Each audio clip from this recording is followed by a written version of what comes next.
All right, we are live on this. I gotta plug right in real quick. Make sure it all looks okay. Just doing a quick update. This isn't gonna take too long. All right, let's see. There we go. Sweet, we've got it. Right, let me just pull up the chats. Custom scenes, on control stats, chat. There we go. Live chat. Oh, I still can't see it. It's hard getting to figure this sort of stuff out, but I'm getting there. I'm becoming a little more tech savvy here and there, which is kind of cool. But I think we're probably going to forego. I can't seem to get the live chat in there, but I'll be able to check it over here. Crispy, what's up, man? So, first and foremost is good old Mighty Sparrow. We have found some gallows. The part that got ripped off of the boat that I need to hold up my solar panels and such. I found not exactly the same one. In some ways, it's a little beefier than what I had before, and in other ways, like it doesn't have the footprint that the old one had. But I think because the piping is bigger, I can add supports onto it. So I think it's going to be a go. So I've sort of secured it. The only problem is it's up in Alexandria, Virginia. The shipping on it, I can't even. I have a feeling the shipping's going to almost cost the same amount as the actual piece of kit. But oh, Perth, Western Australia. Oh man, that's who where just about where Elliot's probably headed to. I think. I don't know. It's kind of hard to tell. But yeah, so secured the gallows, so I'll be able to get that. I already got the solar panel. I still need a couple of other things before we get sort of ocean ready, but unfortunately, I don't think I'm going to be able to head out anytime soon. Just not quite in the mindset, I think, at this point to just chuck it all and head back out. Plus, I don't know, life catches up with you as far as got to pay taxes soon and got to do all this stuff. And so I think I'm going to hang fire until I can get sort of the facts of life squared away, which may be January, February. I'm going to try and get off of the boat and go back and hang with some family or something like that, maybe up in northern Michigan, and just sort of take a break, get away, and sort of rethink everything. Sometimes, jumping right back into something is a little bit too crazy. What's up, Murph? Oh, bud. Good old Murph in the house. But yeah, I don't know. I think it would be foolhardy if I tried to scratch together everything at this point and just head right back out, in the next month. So take a couple of months, hopefully earn some money, hopefully get a game plan going, and if I can get sort of everything fine-tuned, maybe head out in like March. Just take off. That gives me March and April to get out across the Atlantic, and then maybe cruise down south. Maybe just do out and back. I don't know. I do really want to get back out there, but at this point in time, I don't think my head's in it, and I definitely know the boat is not quite ready, and I need to make sure the boat is 100%. So, but it is exciting just to get the gallows and know that I've got them, and I've got the solar panel, and so we're slowly, finally making a little bit of progress. And there's a ton more to do. I obviously have to get the engine going and get all sorts of other stuff sort of fine-tuned, but I don't know.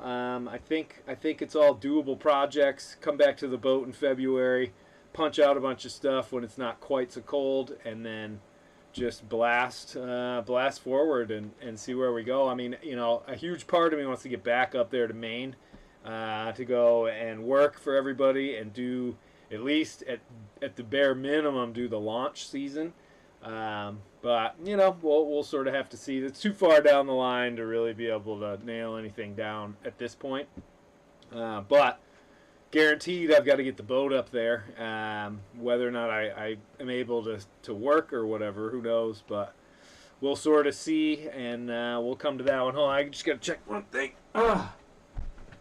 Making a pizza. Got to turn off my oven. I was actually talking with some people today, and they were like, "You use your oven?" And I thought to myself, "Yeah, I use it all the time, making pizzas, making bread. Well, not bread, but like rolls, and I don't know, even just making Brussels sprouts and stuff." And they never used their oven before. They were afraid of it. So I'm going to show them how the pilot light works and all that sort of stuff. I thought it was pretty funny. I mean, I guess that's a common thing. A lot of people on boats don't actually use the ovens. But cheers, everybody, to Sparrow. Almost getting the gallows back. And then I got to make some more stuff for sure. But I don't know. I'm just feeling very, very optimistic. Now, the other part of this quick live stream I wanted to do was this young man, Elliot. So you can see up on the screen we've got Windy. And that point is approximately where he is. He just went through, you know, probably like a near gale. It was really small, isolated. Definitely had an ugly wind shift in it and stuff. So I'm sure the seas are still pretty churned up down there. And he has this next system coming in. But after that, it's starting to look kind of cool. But let's play through this one. And this is a pretty typical little low pressure system, just a front really, but he's going to see some ugly winds there for, you know, a night, and then he's really getting propelled right in the right direction because he's trying to get up to, I believe, Fremantle or Perth or wherever is closest and easiest. But look at that, he's going to have really good winds for it, pretty much broad reaching, running, and I don't see anything that's popping up real high. Because right behind him, that's sort of the South Indian Ocean high pressure. Just sort of sits there, and you sort of run in between that and these gales. But he should be able to. I don't have the distance on this thing, but I'm guessing that's still about 1,000 miles, if not more. So probably 10 days to 2 weeks. Barring any sort of weird system that comes down or up from the Southern Ocean, he should be pretty home free. Now we'll throw this out there. You know, he hasn't, and I know the winds haven't been all that great for it, but he hasn't really started to move north, and I think possibly that's just because he doesn't want to get tangled up in a bunch of dead calm. So he's probably playing it smart because I think they're feeding him all the weather information. Wouldn't it be crazy if he just blew past Perth, ended up going underneath Australia, passing Tasmania, going into the Pacific, and finishing the course? That'd be like shirking everybody and just doing it. I mean, obviously it'd be ridiculous because he's done. From what I understand, somebody hit me up in a comment and said he doesn't even have a forestay on. He just has 2 halyards. I don't know. I can't substantiate any of that. But from what I understand, yeah, he's got his staysail stay, and then he's got his main, but he's afraid to put his main all the way up. So he's under pretty small sails, and that's probably why he wants to stay in some good wind. But I don't know. It's pretty interesting. It looks like he's going to get a nice little breather after this little blow tonight and into tomorrow. And then he should be making tracks. I can't imagine he's probably so stoked to be slowly getting close to a place where he can actually fix that boat and stuff. And I don't know, it'll be really interesting to hear it from his words. The rest of them, I think we can switch over. Are cruising, you know. They've got their wind, they got their issues. South of Australia is always a bit of a gamble because, you know, for me, when I was doing this trip, the scary part was when you were stuck underneath some of these capes. So, all right, get that out of there. All right, you know, you go south of something, and then all of a sudden you no longer have the availability to go north. You know, there's land in the way, and so you're sort of stuck down there. Because the name of the game really is you get these low pressure systems that come through from the west to the east, and you're essentially trying to position yourself onto the top edge. So you get the westerlies, and you're just ripping, and you don't get totally destroyed. And so sometimes you got to jog north, jog south, but underneath these capes, it's pretty much you're dealing with whatever is at that latitude. And Tasmania, I think, is at about 46, and New Zealand's about 47, 48, something like that. So they got a long way, but it looks like this one guy, Michael, it looks like he's been in here for a while. I think he arrived last night, and he's been anchored or whatever. I don't know what the situation is on that one, but he's basically been there for a while. That's pretty cool little place there, Hobart. But hopefully he doesn't have some sort of malfunctions or anything like that. But yeah, I don't know. He's in, I think, 4th place, and then the rest of them are already pretty much in the Pacific, I believe. Jeez, let me zoom out. Boy, the world's huge. Yeah, look at this. Like these 3 are just killing it right there. So let's see what sort of weather they're going to be dealing with. South of New Zealand. That was when, shortly after I got through there, is when Cyclone Gita came down. That was gnarly. Luckily, it was just a big, ugly sort of system. Oh, they're going to get some northerlies. That's not bad, though. Northerlies are good. Simon's going to be just blasting off. And the rest of those 2, if they don't get ahead of that, they're going to just get choked. Oh, gosh. That's sort of what happened to me down there by the snares. Snares are this little island right there. And I got easterlies and ended up having to... I went cruising around the snares for a day, and that was pretty fun. But these guys are racing, not cruising. But then they get some weather. Oh, yeah, that's going to be ugly. Look at that thing. Oosh.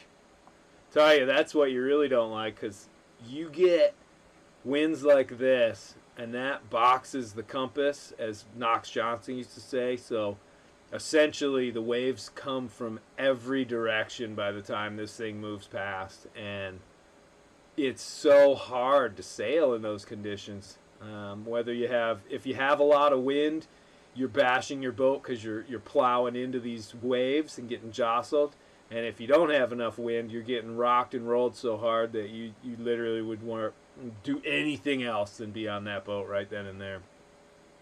But that's barring those things, and they're like way, way out. But that's the last of the race course, for these sailors. New Zealand to Cape Horn, and they have to stay up in the latitude. But I'm just going to press play on this one. You can watch the animation. Yeah, I mean, obviously the big pinch point is going to be Cape Horn, because it's so far south that, the center of these low pressure systems are right there, and they can get pretty nasty. Oh, yeah, look at that. Look at that hitting Cape Horn right there. That's not fun. Not fun at all. Yeesh. Wow.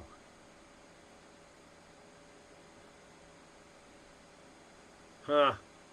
It was kind of weird when Motissier did his trip around the world. He thought he was going to go around New Zealand and then come up to 40 degrees south, sort of ride the edge of the Southern Ocean, and he found that to be able to stay in the wind, he had to stay down, like 47, 48 degrees south, which is just about where I kept it as well. Seemed to work out pretty well. But, when they do the Volvo and all that stuff, the Vendée Globe, those sailors rip down so far south. I think their barrier is like 60 degrees or something. The Great Circle route from New Zealand to Cape Horn, I believe, takes you down to 61 or 62 degrees south latitude. And that's so you can just do it in a perfect straight line. But I think the only people that really do that are fishing boats. And the guys from Whale Wars. All right, well, that's about it, really. The Atlantic has finally calmed down, at least the mid-Atlantic. You can see the North Atlantic is still on fire because it's wintertime up there. But our systems are sort of coming off of the East Coast there.